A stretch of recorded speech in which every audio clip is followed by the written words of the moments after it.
તાર બહુ તો બહુ ડાઈ લાગે છે. અરે બહુ જ ડાય ને ખબર પડી ને કે મારી બેનપણી આવવાની તો જો નાસ્તો બનાવવા જ માંડી એ કાઢે જ છે.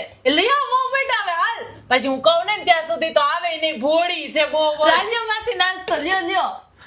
અરે બેટા અમે ઘરના જ કહેવાય, નાસ્તાની શું જરૂર છે, હું લઈ લઈશ. અરે બેટા રાખી દે ને, લઈ લેશે. અરે નાના સાસુમાં દઉં છું ને.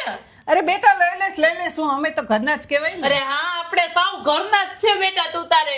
અરે ઘરના કોઈ તો તમે ગમે એને લઈ આવો, તમારે શું બધાય નાસ્તો બનાવવાનો? આ તો તમારી બેનપણી છે ને એટલે હું આપું છું, તો હું આપું ને એટલું જ ખાવાનું. મેં તો મારા માટે બનાવ્યું હોય, મારે ન ખાવું હોય. હે સાસુમાં એ ડોબી લે કાઉ ડોબી.